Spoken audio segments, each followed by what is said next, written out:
ওদিকে গোপাল গিন্নি চলে যাওয়ার পরে বেচারি তো খুব খিদে উঠে পরে অমনি রান্নাশালে গিয়ে হাঁড়িটা নিয়ে দেখতে দেখতে যায় যে কিচ্ছু রান্নাবান্না করার মতো চাল ডাল আছে কিনা। গিয়ে দেখে হাঁড়ি পুরো খালি, চাল ডাল সবজি কিচ্ছুই নেই। অমনি গোপাল বলে, বাবারে কি করেছি আমি, খাবো পেট চালাবো দেখি। আজকে রাজামশাইয়ের কাছে গিয়ে আমার দুঃখের কথা যদি বলি তাহলে রাজামশাই নিশ্চিত আমাকে খেতে দেবেন, আর তার সঙ্গে আজকে আমি দুপুরের ভোজনের সময়ের সঙ্গে সঙ্গে রাত্রের খাবারটাও নিয়ে চলে আসবো। অমনি গোপাল এই কথা মনে মনে ভেবে মনের খুশিতে অমনি রাজসভায় ঢুকতে থাকে। রাজসভায় ঢোকার মুখে যখন দেখে বাগানে কলা পুরো কাঁদি কাঁদি কলা ঝুলে রয়েছে, এদিকে গোপালের পেটের মধ্যে ছুঁচো দৌড় মারছিল।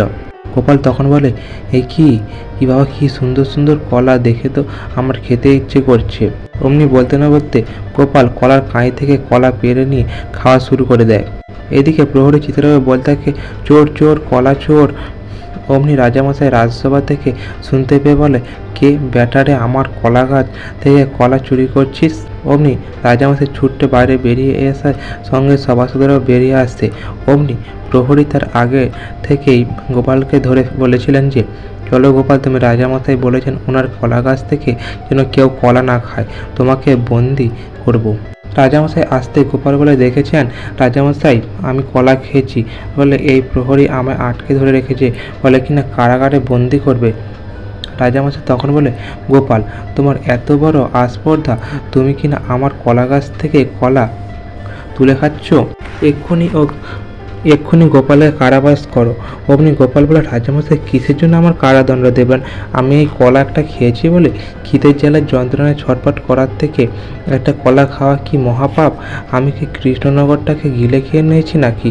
রাজামশাই বলে, তোমার খুব আস্পর্ধা হয়েছে বলছি না, তুমি আমার উপর কোনো কথা বলবে না, যাও তুমি এক্ষুনি, তোমার কারাবাস করা উচিত। অমনি গোপাল রাজামশাই, আসলে আপনি আমার দুঃখের কথা শুনুন, আমার গিন্নি চলে গেছে তো বাড়িতে কোনো রান্নাবান্না কিচ্ছু নেই, তাই খুব খিদে পেয়েছিল, তাই এই কলা খেয়েছিলাম। রাজামশাই বলে, কোনো কথা শুনতে চাই না, তোমাকে এক্ষুনি কারাবাস দেওয়া উচিত। মন্ত্রীমশাই বলে, রাজামশাই এখন যদি গোপালকে কারাদণ্ড দেন তাহলে তো গোপাল দুবেলা খেতে পাবে, তার থেকে রাজামশাই গোপালের বাড়িতে তো গিন্নি নেই বলেছেন, এবার তাহলে গোপালের বাড়িতে বন্দি করে রাখা হোক গোপালকে। রাজামশাই বলে, তাই ঠিক আছে, তাই করা হোক। অমনি গোপালকে প্রহরীরা সঙ্গে মন্ত্রীমশাইকেও রাজামশাই পাঠিয়ে দেন গোপালের নজর রাখার জন্য। এতে গোপাল বলে, রাজামশাই এক সপ্তাহের জন্য আপনি আমায় আমার বাড়িতে বন্দি করে রাখবেন তো, আর ওই এক সপ্তাহ ধরে আমি আপনার গাছের কলা খেয়ে থাকবো। রাজামশাই বলে, দেখি তোমার কত বড় আসবে, তুমি কি করে আমার গাছের কলা তুমি খেতে পারো? তারপর গোপালকে অমনি ধরে নিয়ে কি গোপালের বাড়িতে আটকে দেয়। মন্ত্রী বলেছে, তোমরা দুজন প্রহরী বাইরে থাকো আর বাদ বাকি ঘরের দরজার কাছে দুজন থাকো, আর আমি গোপালকে লক্ষ্য রাখছি। এতে গোপালের ঘরে ঢুকে গিয়ে মন্ত্রীমশাই দাঁড়িয়ে থাকে। গোপাল তো সমানেই নাক ডেকে ঘুমোতে থাকে। তারপর ঘুমাতে ঘুমাতে আচমকা উঠে পড়ে বলে, এই যে মন্ত্রীমশাই আমার মুখের সামনে যদি তাকিয়ে থাকেন তাহলে কি আমি একটু শান্তিতে শুতে পারবো? ও আপনি একটু বাইরে গিয়ে দাঁড়িয়ে থাকুন।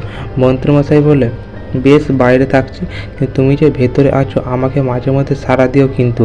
গোপাল তখন বলে, হ্যাঁ হ্যাঁ সাড়া দেবই।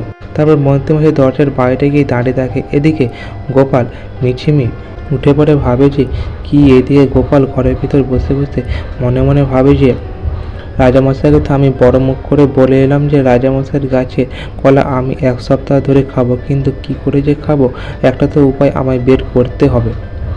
তারপর গোপালের মাথায় বুদ্ধি আসে। গোপাল তখন মিছিমিছি একটা কাগজে দরজা খুলে অমনি মন্ত্রীমশাইকে ডাক্তারকে ইশারা করে। মন্ত্রীমশাই বলে, কি রে বাবা, কি হলো? গোপাল আবার কথা বলছে না, ইশারা করে করে ডাকছে, কি বলছে? তারপর গোপালের কাছে যায়। অমনি গোপাল তখন একটা কাগজের মধ্যে লিখে মন্ত্রীমশাইকে ধরে দেয়। ওই কাগজে লেখা আছে যে, আমি মৌন ব্রত পালন করছি, আর এক সপ্তাহ পরে আমাকে যখন ছেড়ে দেওয়া হবে আমি তাহলে হিমালয় চলে যাব, আমি আর এখানে থাকবো না। মন্ত্রীমশাই মনে মনে ভাবে, বাবা বেশ বেশ, গোপাল চলে গেলে তো খুব ভালো হবে, খুব মজা হবে।